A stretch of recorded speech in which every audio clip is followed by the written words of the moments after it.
É gravíssimo o efeito. Se vai anular, se vai substituir, é outra história.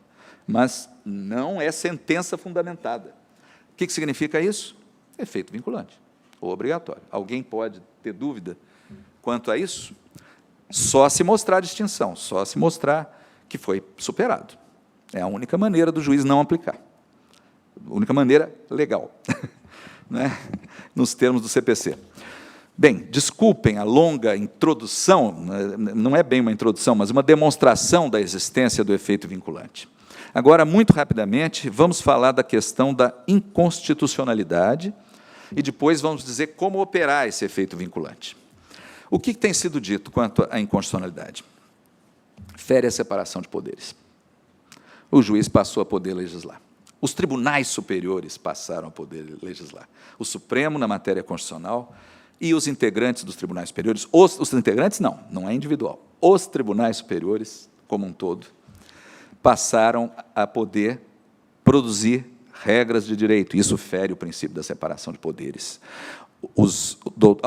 Vários doutrinadores importantes, Nelson Nery Júnior, Cruz e Tucci, importantes doutrinadores falam isso, e dizem o seguinte: quando se quis atribuir efeito vinculante a uma súmula, isso foi por emenda constitucional. A reforma do Judiciário, 2004, que criou a figura da súmula vinculante, tão polêmica, etc., foi por emenda. Como é que um Código de Processo Civil, norma infraconstitucional, pode atribuir efeito vinculante a súmulas, quando, em 2004, se considerou que era necessária uma emenda constitucional? É um argumento importante a ser enfrentado. Professor Hermes Zanetti Júnior, um dos vários doutrinadores que tem escrito muito bem sobre o efeito vinculante, depois eu já fiquei devendo a bibliografia, os senhores vão ter, ele, professor gaúcho, salvo engano, ele é gaúcho, mas está lá no Espírito Santo, ele é professor da Universidade Federal do Espírito Santo, de origem gaúcha. Ele responde bem a esse argumento. Primeiro, bom, tudo aquilo que eu falei sobre legislador intersticial, ele coloca. Ou seja, nós não estamos fazendo nada que não tenha sido o próprio Poder Legislativo que nos abriu a possibilidade de fazer. Nós só atuamos nas lacunas, nos espaços em branco, e por necessidade, para decidir o caso. Nós não estamos criando normas gerais e abstratas para toda a sociedade, nós estamos criando normas concretas, no sentido keynesiano, aquela base da pirâmide, para decidir aquele caso. É verdade que isso se projeta depois para o futuro, mas dentro do judiciário, e não fora. Portanto, não fere a separação de poderes. É outro argumento importante dele. O efeito vinculante é dentro do judiciário. Ele até fala que a súmula vinculante, ela sim se projeta para a esfera administrativa. A súmula vinculante tem efeito vinculante também para os órgãos da administração pública, direta e indireta, por emenda constitucional. Mas as súmulas judiciárias, essas do CPC, não. Elas se produzem efeitos dentro do judiciário, então não fere a separação dos poderes. Mas o mais importante que ele coloca, o argumento que me parece mais forte, é outro. Se as súmulas que são obrigatórias ferem a separação de poderes, porque operam como se leis fossem, esse é o argumento central dos doutrinadores, Nelson Nery, Cruz e Tucci, não é o fato delas terem sido produzidas ou autorizadas por emenda constitucional que afastaria o argumento de ferir a separação de poderes. E se essas súmulas vinculantes, todas elas, inclusive a da emenda constitucional 45 de 2004, ferem o princípio da separação de poderes, essa emenda não poderia ter sido promulgada, porque seria cláusula pétrea. O artigo 60, parágrafo 4º da Constituição Federal, veda emenda constitucional, no seu inciso 3, que fira a separação de poderes. Então, a emenda 45 já feriu. Já feriu também fere a separação de poderes, pelas mesmas razões. Me parece um argumento bastante interessante. Então, prova demais. Se fere, então as súmulas vinculantes também ferem. E ninguém falou isso na época. Há também um outro argumento de que só o STF poderia criar precedentes obrigatórios. É um corolário dessa outra. Mas, se nós, tribunais superiores, somos soberanos, né, na decisão da matéria infraconstitucional, né, não cabe recurso extraordinário por violação reflexa, etc., não tem sentido. Se nós damos a palavra final a respeito do conteúdo das normas infraconstitucionais trabalhistas, o efeito é o mesmo, quer dizer, não tem sentido só limitar a matéria constitucional, é um corolário da questão. Pois bem, eu estou vendo que eu realmente não pretendo passar muito da hora, talvez nada, eu talvez tenha que continuar o final dessa aula na próxima aula, na segunda-feira, então, para diminuir a ansiedade de todos, né? Eu não vou acelerar demais também, mas eu preciso falar hoje, pelo menos, sobre como operar os precedentes obrigatórios, isso é importante. E eu queria só dizer mais uma coisa, nós chegamos a conversar, entre nós, sobre essa questão da inconstitucionalidade. A nossa posição, me parece, institucional, tanto que o ato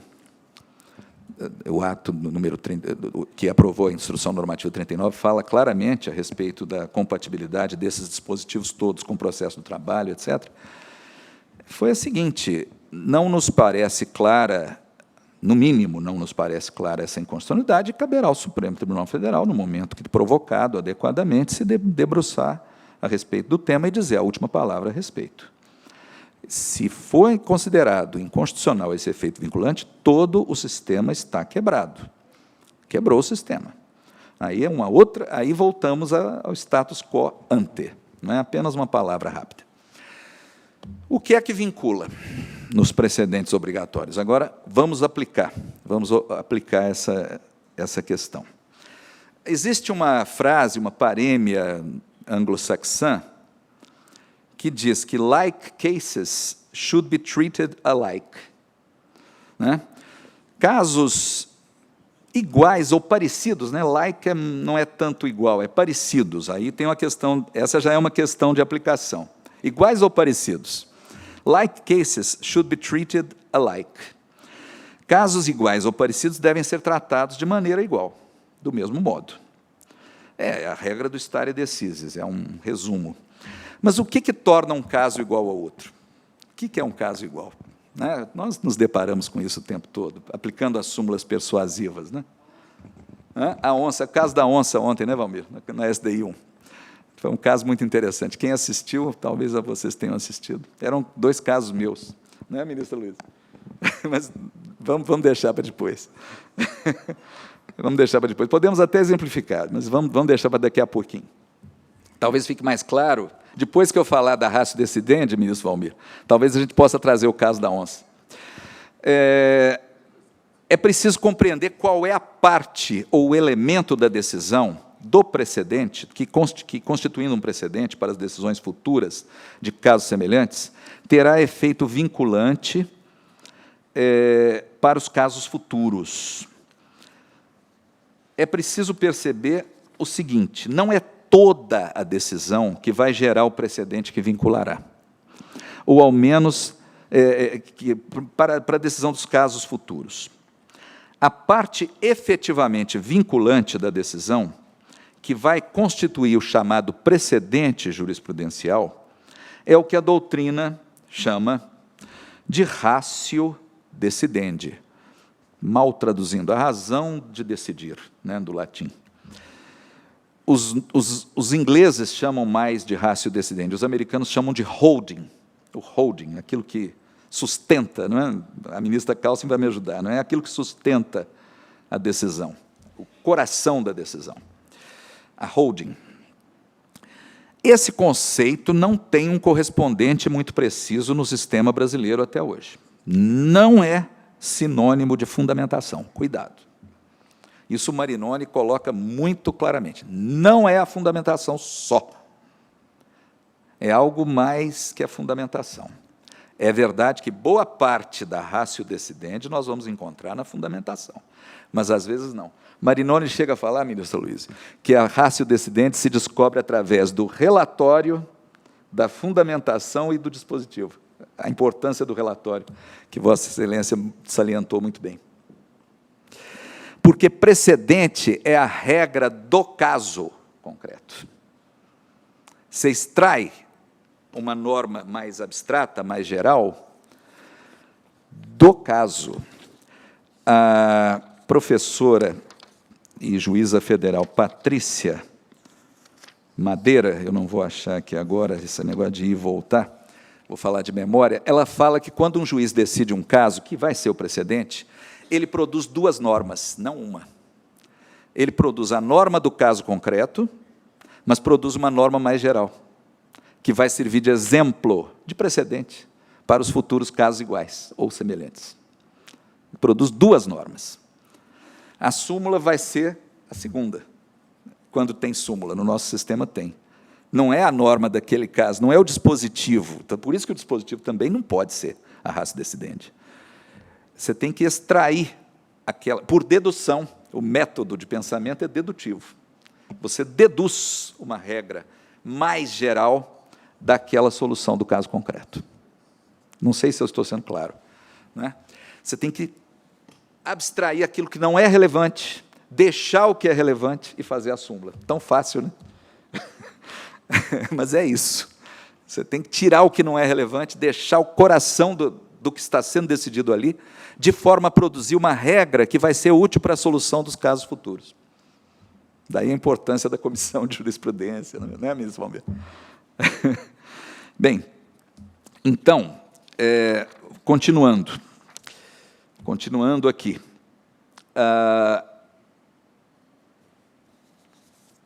A doutrina do common law, é verdade que o common law, quando trata dessa questão, ele tem uma necessidade maior de definir o que é ratio decidendi, porque eles não têm súmula. Então, eles têm que descobrir, naquela decisão toda, o que é a ratio decidendi. E não é o precedente norte-americano, essa regra não é proclamada pelo autor do precedente no sistema norte-americano ou inglês. Não tem súmula, é por isso que não tem súmula. Ele não conclui. Quem descobre o precedente é o juiz do futuro, é o juiz do caso futuro. Ele é que fala, naquele caso, que é precedente, decidiu-se assim, eu deduzo desse caso a regra de direito que eu vou aplicar no futuro. É mais difícil. A nossa súmula é mais cômoda, tem vantagens. Tem perigos, mas tem vantagens, porque você não precisa fazer isso. Você juiz do caso futuro, você juiz do segundo, terceiro, quarto caso. Você já tem a súmula. A conclusão já foi feita. Essa é a vantagem do sistema de súmulas. É mais etéreo, é mais complicado lá nos Estados Unidos. Vocês veem os filmes norte-americanos. No caso tal disse isso, no caso tal disse aquilo, e assim vai. Porque não tem a súmula. Eles têm que deduzir nos casos futuros. Bem, a Teresa Arruda Vanbier diz o seguinte, que a ratio decidendi é a parte efetivamente vinculante da decisão. Isso não diz nada, isso é uma tautologia. Não é? Aquilo que vincula é a ratio decidendi. Bom, não decidiu nada, não falou nada, mas aí ela prossegue. É a proposição jurídica, explícita ou implícita, no caso norte-americano e inglês, porque não tem a súmula, pode ser implícita, considerada necessária para a decisão. É aquele raciocínio jurídico que, se você tirar, você não decide daquele jeito. Essa é a ratio decidendi. Ela é o núcleo do precedente. Bom, então, ela conclui que nem todos os fundamentos das decisões judiciais que constituirão um precedente integram esse coração do precedente, esse núcleo, essa ratio decidendi. E aí vem o outro conceito norte-americano e inglês. Aqueles fundamentos daquela decisão precedente, do precedente, que não são o núcleo do precedente, não são a ratio decidendi, são obiter dicta, ou obiter dictum no singular, obiter dicta no plural. Obiter, eu custei a entender, vem de óbito, por isso tem i. Tem gente que cita sem o i, está errado, é obiter, com i. Vem de óbito, é dito para morrer, que não interessa, que é aquele, ademais, nós fazemos muito isso, né? Ademais, não sei o quê, não sei o quê, não sei o quê, mas não é o coração do precedente. Pode tirar que não vai fazer falta, não decide, não define, é tudo que é dito para reforçar, como reforço de argumento, ou, às vezes, para salientar uma particularidade daquele caso que não vai servir como regra geral. Por isso que é obter dicta. Não é a regra geral que se extrai do precedente.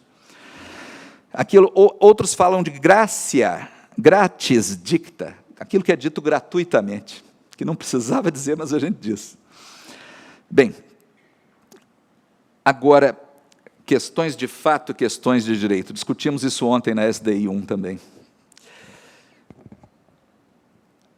A Teresa Arruda Alvim fala que precedente é um pronunciamento do juiz sobre o direito. Isso ela citando doutrina do common law. E que, genericamente, se fala que as questões de fato não integram o precedente, porque é uma regra geral que se extrai. Mas isso não é uma verdade absoluta. Aliás, é uma inverdade, é uma incorreção.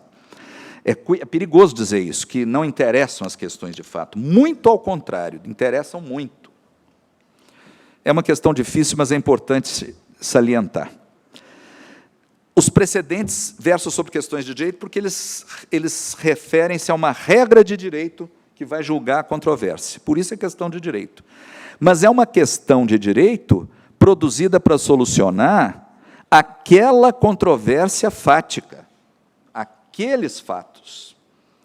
Então, não dá para esquecer dos fatos da causa. Ao contrário, essa regra de direito ela foi deduzida da controvérsia fática. Por isso que é complicado. Ontem eu falei no meu voto, lá naquele caso da súmula 126, que essa distinção entre questões de fato e de direito hoje é muito complicada. Não quero complicar aqui a súmula 126, não, mas para efeito de precedente, é importante perceber o seguinte, que os fatos da causa em que foi gerado o precedente judicial, eles não são irrelevantes, eles nem são indiferentes para determinar o sentido e a aplicabilidade desse precedente aos casos futuros. Por quê? Porque os casos futuros vão ter que ter fatos iguais, aí é fácil. O problema são os casos parecidos, similares. Né? Os iguais são fáceis. Súmula 296. Né? Isso é fácil, aí não vou nem falar nada. O problema são os similares. Quão similares? Até que ponto? Quem disse que decidir é fácil? Né? Então, a Teresa Arruda Vanbier fala, é extremamente importante se dizer que as decisões precedentes, os precedentes, devem ser lidos e compreendidos à luz dos fatos que os geraram. Em certa medida, fatos tidos como essenciais para a decisão seriam parte da ratio decidendi. Quando os mesmos fatos ocorrerem novamente e são levados a juízo, a mesma solução deve ser dada ao conflito. Essa é a lógica do precedente. Né? A doutrina norte-americana estabelece alguns métodos para enfrentar essa questão. Como é que a gente encontra os motivos determinantes da decisão judicial? Os fundamentos jurídicos que levaram à produção daquela decisão. Patrícia Campos Melo, a juíza federal, lá do Rio de Janeiro, professora, mestra, diz que os países do common law têm 2 métodos básicos. Isso é importante porque tem muito a ver com o que nós fazemos quando analisamos as divergências jurisprudenciais. Não é a mesma coisa, mas é parecido. Lá os juízes dos casos futuros, eles adotam 2 métodos para extrair do primeiro precedente. Repito, eles não têm a súmula.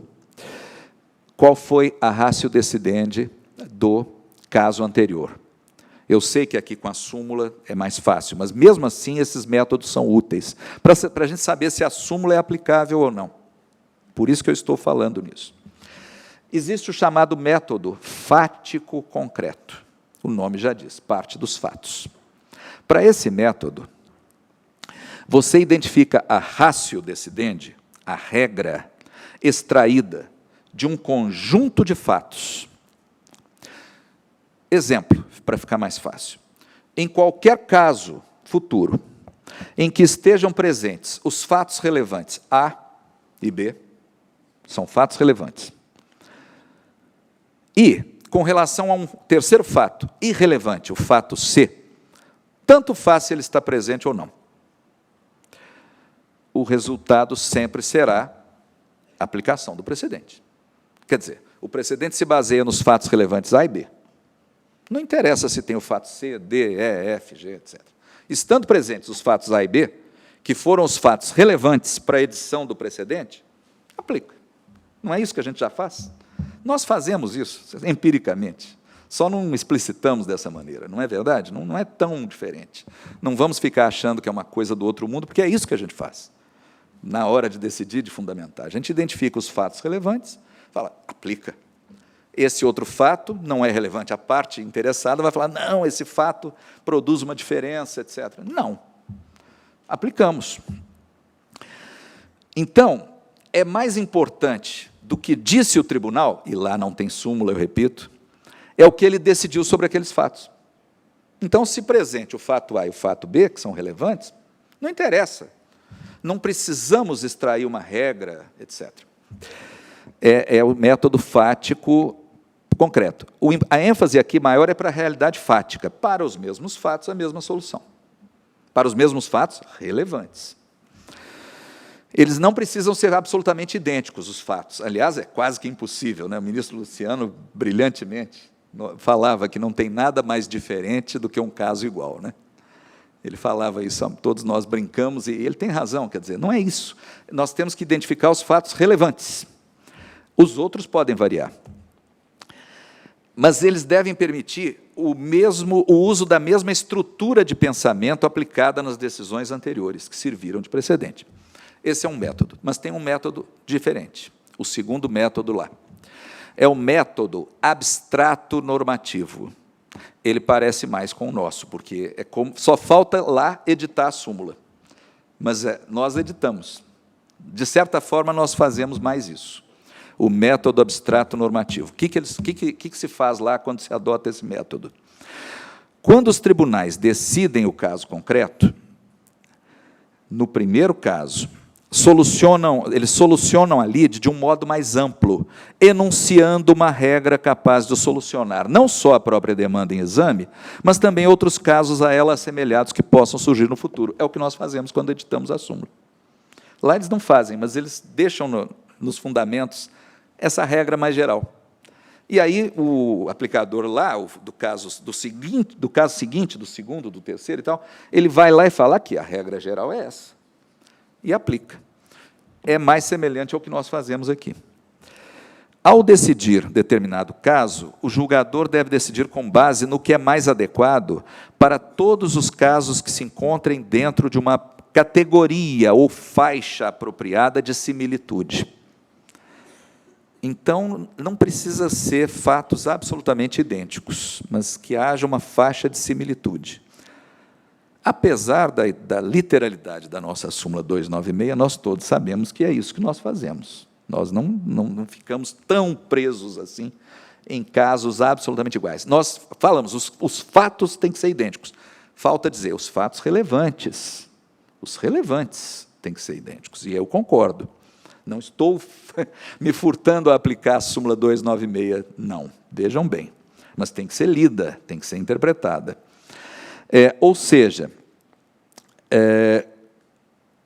dentro dessa faixa, os fundamentos, as razões oferecidas pelo tribunal são mais importantes do que o resultado daquele caso concreto. É a regra geral que você deduz daquela decisão. E aqui a gente faz a súmula correspondente. É bem parecido com o que nós falamos, com o que nós fazemos. Marinoni aponta dois outros métodos, vou falar bem rápido, só para terminar, para não ficar pela metade esse tema, vou pedir um pouquinho de paciência. Ele cita dois métodos que ele até atribui a autores. O método de Goodhart, o Marinoni, ele dá mais ênfase aos fatos da causa, corresponde ao método fático concreto, o primeiro que eu disse. Esse método de Goodhart propõe que a ratio decidendi seja determinada mediante a verificação dos fatos tratados como fundamentais para o caso, os materiais, como eles usam lá, eles chamam de materiais, pelo juiz, para identificar a parte da decisão que foi proferida a respeito daqueles fatos relevantes, materiais, para assegurar que no futuro a presença desses mesmos fatos relevantes façam com que aqueles casos futuros recebam o mesmo tratamento jurídico. dos julgadores futuros, que é aquele caso do precedente. O teste, eles chamam de teste de Womble, é o nome do autor, corresponde ao método abstrato normativo. A ratio decidendi é uma regra geral em cuja ausência o caso seria decidido de outra forma. Ele propõe fazer uma abstração. Você pega essa regra que você extraiu do precedente. Seria o caso de pegar a súmula. Se essa regra, essa proposição de direito que se examina, não for capaz de determinar, se você invertendo essa proposição, se você inverter esse preceito, você produz um resultado, nesse caso futuro, inverso. Se você produzir resultado inverso, essa proposição é decisiva para o caso seguinte. É meio obscuro, não sei se eu fui claro, mas é o seguinte, esse argumento da decisão precedente, da primeira decisão, se ele for retirado do raciocínio jurídico aplicável ao segundo caso, ele inverte o resultado do segundo caso. Se ele inverte, ela é decisiva. Esse argumento é decisivo. Se você tirar esse argumento e o resultado for o mesmo, ele é obter dicta. Está claro? Não sei se... É para determinar a relevância da regra de direito. Se a regra de direito incidindo vai produzir o mesmo resultado do primeiro, ela é decisiva. Se ela incidir e não determinar necessariamente, ela é obter dicta, ela é desnecessária. É uma questão de lógica, pura lógica. Agora, e a questão crucial, vou só falar disso. Casos iguais ou casos semelhantes? Isso não é importante? Não é? Os casos têm que ser absolutamente iguais? Ou basta que os casos sejam semelhantes para incidir a súmula, o precedente? Depende.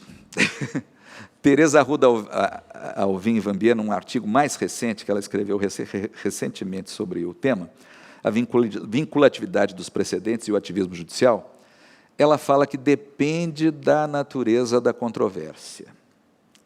E ela distingue o que ela chama de ambientes decisórios frouxos ou flexíveis dos ambientes decisórios mais rígidos. Ela diz o seguinte, em questões tributárias, que têm conceitos técnicos muito precisos, não dá para aplicar analogia. Agora, quando é uma questão que envolve direitos fundamentais, princípios, conceitos jurídicos indeterminados, conceitos vagos, aí é o que ela chama de ambiente decisório flexível ou frouxo. Aí a regra de direito não depende tanto, ou o princípio de direito, não depende tanto dos fatos idênticos. Então, dá para identificar, nesses casos, um núcleo pequeno, mas fortemente significativo, que é a regra da decisão, que vai incidir sobre fatos distintos. E aí é correto que se faça assim. Né? Agora, é muito delicado, é muito difícil, mas vou dar um exemplo. Eu até fiquei vencido. Vou dar um exemplo. SDI 1. Controle, como é que chama aquele negócio? Aquela da fumaça do cigarro, o ambiente fechado lá da Souza Cruz, como é que chamava aquilo? Como é que é? Bem rapidamente, havia um setor da Souza Cruz que havia um controle da qualidade, controle de qualidade do produto. Pois é, e foi uma ação civil pública que chegou aqui ao tribunal, foi julgada na turma, desfavorável à reclamada, e o caso versava sobre a possibilidade ou não de se proibir essa atividade, porque é lesiva à saúde dos trabalhadores envolvidos, que voluntariamente faziam aquele teste, achavam, achavam até bom, etc. Provador, é o provador do cigarro. Como é que foi conhecido esse caso na SDI? Qual que era o fato do precedente? Eu fiquei vencido, não estou aqui reclamando. Era um caso de aeroviário que estava submetido à periculosidade na sua atividade. Mas o que se entendeu pela maioria da SDI é que, na verdade, estava em jogo o princípio da legalidade, num e no outro. E por isso foi conhecido. Os fatos eram diferentes, mas estava em jogo se era possível proibir uma determinada atividade sem lei expressa que assim o fizesse. Eu acho que é um bom exemplo. Né? Foi aplicado a mesma discussão jurídica, o mesmo princípio estava em jogo, pela maioria. E eu estou aqui reproduzindo o entendimento majoritário. E entendeu-se que era possível conhecer desses embargos, né? Pela similitude, ou pela identidade, melhor dizendo, da regra ou do princípio em jogo. Tanto que a decisão majoritária depois foi no sentido de que, pelo princípio da legalidade, não se podia proibir. Né? Foi isso que se fez. É um exemplo. São colocações, considerações que eu faço. Eu não quero concluir, não quero chegar a uma conclusão definitiva. Mas o que é necessário perceber é que, para a aplicação do precedente, é preciso identificar o que é essencial, quer dizer, deve haver uma identidade essencial entre o caso do precedente e os casos futuros, em relação aos quais os precedentes serão aplicados. A identidade absoluta é impossível, né? Senão nós não vamos nunca aplicar precedentes. E aqui é que o Lênio Streck, tão interessante, tão combativo, mas que também tem algumas colocações interessantes, ele fala que a mera semelhança entre fatos, por sua vez, não é suficiente para sustentar a aplicação de um precedente. Por isso que é preciso considerar as questões de fato e as questões de direito. Não existe, segundo ele, uma separação cirúrgica entre a questão de fato e a questão de direito. Imaginada, ele usa essa expressão incisiva dele, pela dogmática tradicional. Os fatos e os direitos interagem entre si e produzem o precedente. O perigo que a doutrina mais crítica coloca quanto à aplicação dos precedentes no direito brasileiro, Maurício Ramírez, é um autor que já em 2010, um autor gaúcho já falava, é o uso, a expressão é dele, o uso diletante, amadorístico, né, de enunciados descontextualizados, retirados de decisões de casos passados, sobre cujas particularidades nada se sabe.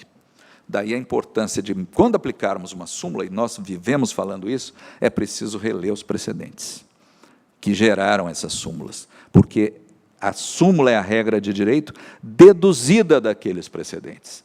Sem a leitura do contexto, não se entende o texto, né? O texto afastado do contexto é uma abstração perigosa, que pode gerar distorções graves. E, como o nosso tempo realmente já está terminado, eu vou realmente reservar para o início da próxima aula, na segunda-feira, antes de falar dos incidentes todos, trabalhar os conceitos de jurisprudência precedente, jurisprudência uniforme ou dominante e súmula, e falar um pouquinho mais sobre a interpretação e a aplicação dos precedentes obrigatórios, distinção e overruling. Realmente o tempo não foi suficiente, mas eu agradeço muito a atenção de todos.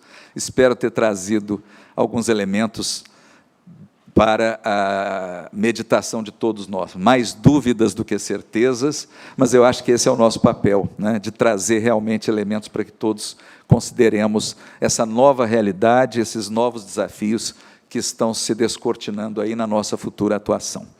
Pedindo desculpas pelo caráter talvez um pouco maçante e teórico dessa exposição, mas me pareceu necessário contextualizar e conceituar esses novos elementos que vão ser necessários para que nós operemos bem nesse novo paradigma, eu declaro encerrada a nossa atividade de hoje e deixando as perguntas para a próxima aula.